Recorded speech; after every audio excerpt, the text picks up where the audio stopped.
What do Falcons do? Rise up. Welcome to Rise Up Reactions, the show where we talk all things Falcons, NFL, Georgia sports, and in general the sports news of the day. I'm your host, Dr. Lee Denning, the Golden Hard Dog and lifelong sports fan. Today, coming back to you with our weekly picks for the NFL Pigskin Pick'em Challenge on ESPN. So far, 58-35 on the season. I was 10-5 last week, having a little bit more success than I've had in the last couple of weeks. Games that I missed that week include I picked the Falcons to beat the Commies. We probably should have, but we didn't.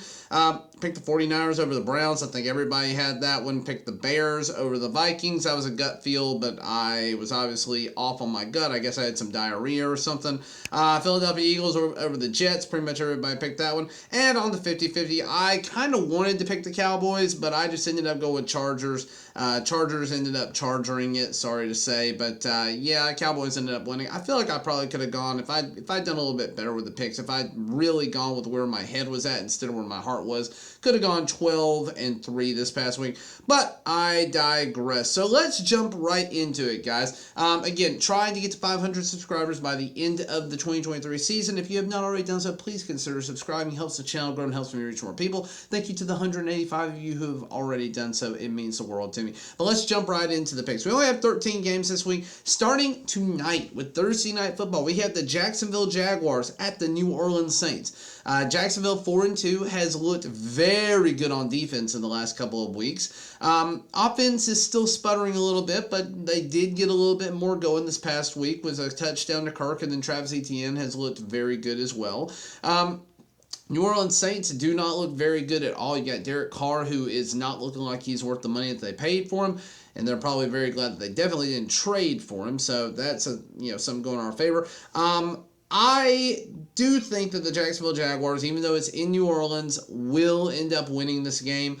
I don't know why. I just have this kind of gut feeling there. I feel like Jacksonville's a better team from head to toe. You do have some problems in Chris Olave, Michael Thomas, Alvin Kamara, and then again, if Derek Carr plays a good game, then it's going to be a tough one for them, a tough out for the Jaguars. But I do ultimately see the Jaguars winning this game and taking a commanding lead in the AFC South. Then you move on to the Las Vegas Raiders at the Chicago Bears. Chicago will not have Justin Fields, who dislocated his thumb this last week. At least that's the way it's looking like right now. I can't imagine that he plays. This is probably a 2 to 3 week injury at minimum for him. And with that said, they don't have any bite at all. Their running back core is hurt. Their wide receivers have DJ Moore, and that's it. And their defense is still quite porous. I don't have much faith in them.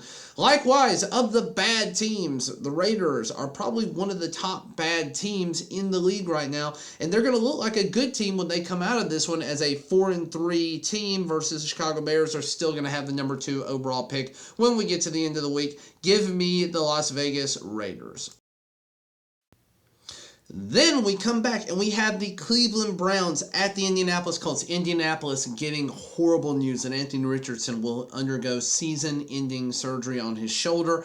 That's bad for the NFL. It's bad for the Colts. It's bad for all of us who are looking forward to seeing him develop. He has actually been very good for them when he has been on the field, and I'm hoping this is not something that continues to be a problem for him long term.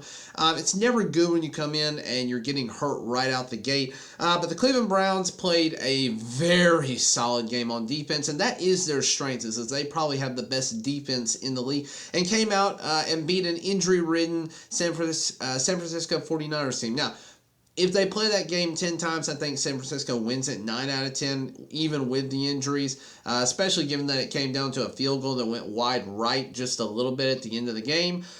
But Cleveland, to their credit, are still playing pretty well overall. So I'm going to say Cleveland Browns over the Indianapolis Colts. I think Minshew Mania is not going to take off. And unfortunately, I do think this is going to be a downward spiral for the Colts, who with Anthony Richardson, I think could have competed for the AFC South that I probably would have picked this week. But without him, I just don't have much hope that they're going to do much the rest of the season. Give me the Cleveland Browns to go 4-2 at the end of this game. Then we have the Buffalo Bills at the New England Patriots. New England can't do anything on offense, can't do anything great on defense. They did just, do decently on defense, but it was against the Raiders. But they can't do anything against teams with high-flying offenses. Buffalo Bills have not looked good on offense, have looked okay on defense the last 2 weeks.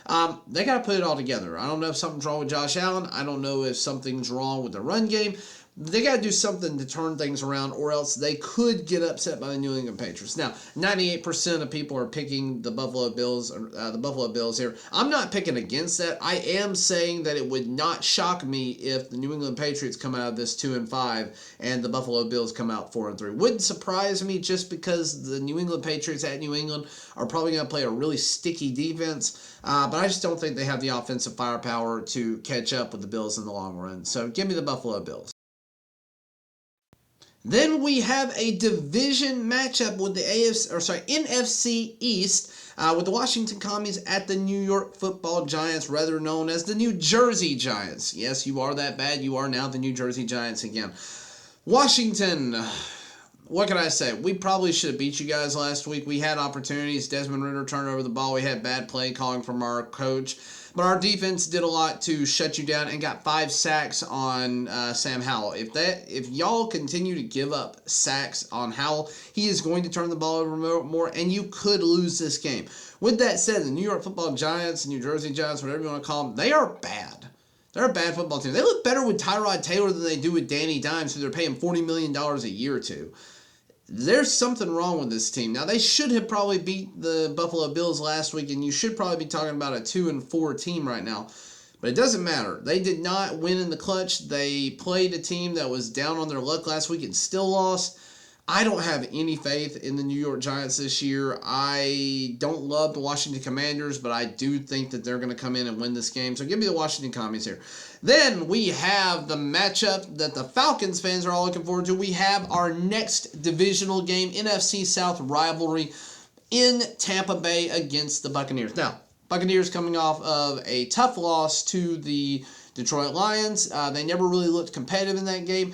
And I think our defense is just as good, if not maybe even a little bit better than Detroit's defense. So, with that in mind, I think that Baker Mayfield is probably going to find success up the middle. I don't know why we are giving up plays up the middle, but we've got the corners out protecting the edges of the hash marks. If you're trying to throw right, trying to throw left, you're not getting that. But if you want to throw in the middle, you're going to find that success all day long. Our run defense is amazing. We have not allowed a rushing touchdown this entire season. I didn't know that was a thing until I looked that up this week. But we've allowed 0 rushing touchdowns. And if you really look at it, I know we're averaging somewhere in the neighborhood of like 20-odd points on our losses. Those are not all on the defense. Even though 24 points is attributed to the defense last week, that was not on the defense. There was so much short field potential in that game that it's hard to prevent teams from finding the end zone. I think they found 3 touchdowns on less than 100 yards worth of total field to cover. That's really hard to stop. But our defense has been very good. Desmond Ridder has got to settle down, and Arthur Smith has got to make the playbook work for Desmond Ridder's strengths. Desmond Ridder can run the ball. Desmond Ridder can get out of the pocket. And God dang, Desmond, you've got to run that ball or get rid of it. If you're about to get sacked and you're running with the dang defender, throw the ball away and throw it past the line of scrimmage. I don't think it's that hard. Never tried to do it, but it seems like it's not that hard for a guy that can obviously throw a 65, 70-yard bomb downfield with time to Van Jefferson. Now, a lot of people have the Falcons losing this game. I do think that Tampa Bay is a more talented team than we thought they were going to be at the beginning of the year, but I still think it's a Baker Mayfield-led Tampa Bay team that's not nearly as good as it has been. Mike Evans is probably going to have somewhere in the neighborhood of 100 yards. But ultimately, I do think the Falcons are going to win this one. I think it's going to be 22-17. Give me the Atlanta Falcons here. Then we go to one of the games that could be the best of the week here. We have two winning teams in the Detroit Lions at 5-1 who are tied for the overall NFL lead right now. And then the Baltimore Ravens at 4-2. Now, Baltimore, this is in Baltimore. They're hurt. You still have Lamar Jackson finding ways to win. He is going to be the reason this team wins or loses. They still have Zay Flowers. They still have a lot of weapons there. Their defense is still pretty solid. They just keep getting hurt, and that's the problem. The Detroit Lions, I am going to be picking this week because I believe that they have caught lightning in a jar. I think they have some magic right now, and ultimately I just see Detroit winning this game. I think it could be incredibly close, and I would not be surprised at all to see the Baltimore Ravens get a win here. But let's go ahead and pick the Detroit Lions. Then we move on to the first of our 4 o'clock games. We have the Pittsburgh Steelers, who were just on a bye, at the Los Angeles Rams. Cooper Kupp is back. Puka Nacua is amazing. Kyron Williams probably going to be out this week. But then you have guys like Zach Evans coming in, who we'll get to see his merit as a rookie. But you have 2 very young running backs, and all of this is supported by a defense with a lot of no-names that are still doing well. And the patriarch of the team, Matthew Stafford, who has led them to a Super Bowl 2 years ago and continues to look good even at the ripe old age of 35 years old. Pittsburgh Steelers, their defense is very good. Their offense less good. Najee Harris has been a major disappointment this year. They will be getting Deontay Johnson back, most likely. Don't quote me on that, but it looks like he will be back after the bye, healthy. I kind of depend on that for one of my fantasy leagues, but that's neither here nor there. It's in L.A. I know that means it's probably going to be a pseudo home game for the Steelers, but give me the Rams here. I do like them in the long run. Then we have the Arizona Cardinals at the Seattle Seahawks. Now, this is a tale that is becoming all too common every single week. Arizona Cardinals play tough for 2.5 quarters of football. They're really chippy. They're going to find ways to get leads. They're going to find ways to stay in the game. And then, other than to the Cowboys, they completely fall apart in the second half. So, with that said, Seattle Seahawks, terrible red zone offense this past week. I think they had like 6 opportunities and only converted on 1 of those. They probably should have won this last week against against the Cincinnati Bengals, but they didn't. And with that in mind, I do think they're a better team from top to bottom. Give me the Seattle Seahawks here in an NFC West showdown. Then we have the GPS Bowl, the Grossi Perna Bowl with the Green Bay Packers at the Denver Broncos. Now, both of these teams are bad. I'm sorry, both of them are bad. They're both losing teams, and I wish that this was under different circumstances, but I will be definitely tuning in to the live stream of this game with Grossi and Perna. I encourage all of you to do this, to do so as well. This is basically the YouTube Super Bowl for commentators or for just regular fan commentators. So I encourage everybody to tune into that. But this should be an electric game. You have Jordan Love from the Green Bay Packers, who has not looked good, but I think a lot of that has to do with play calling. They are very banged up. They are showing why they needed David Bakhtiari back there, who is now out for the rest of the year. And then you've got the Denver Broncos, who one week look like they're good on offense, another week they look terrible, one week their defense is very good, and then all the other weeks it's a porous piece of crap. So I don't know which version of which team is going to show up. My head wants to go with the Broncos. I don't know why, but I just feel like in Denver the Broncos are going to win, but I am going to stick with my heart because I met Tom Grossi, because he's a good guy, because he signed that football right there for me, and because he was a super nice guy with the 30 and 30 campaign this past summer. Came to Atlanta, and again, just a great time getting to meet the guy. Because I've got a little heart in that one, I am going to pick the Green Bay Packers. Would not be surprised to see the Denver Broncos win this game. But I think among the YouTube community, this is the game to watch, or at least the game to follow in the live stream for this week. Then we have Sunday afternoon matchup of the Los Angeles Chargers at the Kansas City Chiefs. Kansas City struggling a little bit against the Denver Broncos, just in terms of getting their offense really going. Now, was that game ever close? No, but I do mean that they struggled offensively against a very bad team overall. And you have the Chargers, who kept pace with a very good team, but just found ways to, unfortunately at this point it's a meme, to charger it towards the end of the game and towards the middle of the game. Justin Herbert, all the talent in the world, couldn't complete a pass when he needed to. Some of his guys had a case of the dropsies. Austin Eckler did not look particularly great in his return. However, I know this is in Kansas City. I know it's a divisional game. Divisional games, weird things happen.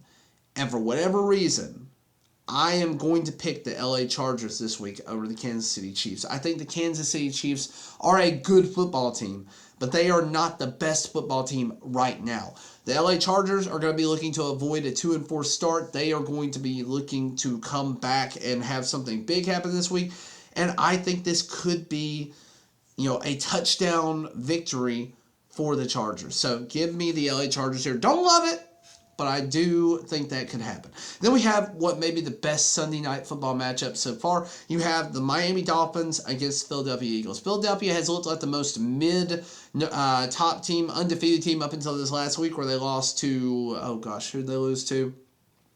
I can't even remember. But it was a team they shouldn't have lost to. But Philadelphia Eagles lost this past week, and the Miami Dolphins are just rolling right now. Other than one hiccup against the Buffalo Bills where their offense didn't show up, they have been on a historic pace for their offense. They score almost 40 points a game right now. And I don't have a lot to say about these two teams. They're both very good teams. It's just a matter of who shows up. It is in Philadelphia. I think that gives a slight edge to the Philadelphia Eagles. But ultimately, I think the offense of the Miami Dolphins is going to be too much for them to handle. America has this as a coin toss, 51-49. I'm going to go with the 51% and say the Miami Dolphins, but again, would not surprise me to see the other thing happen. Then you have the San Francisco 49ers on Monday Night Football against the Minnesota Vikings. 49ers, I don't care how banged up they are.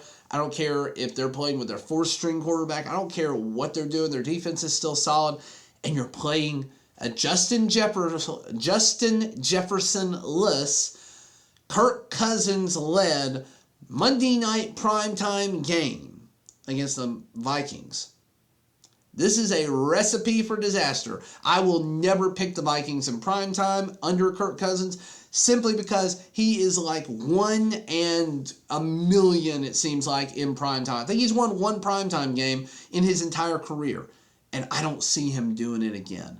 So, with that in mind, give me the San Francisco 49ers here. And guys, I'm sorry this video went so long for only 13 teams, but that's what I got for you. Thank you for watching, liking, sharing, and subscribing. And as always, rise up.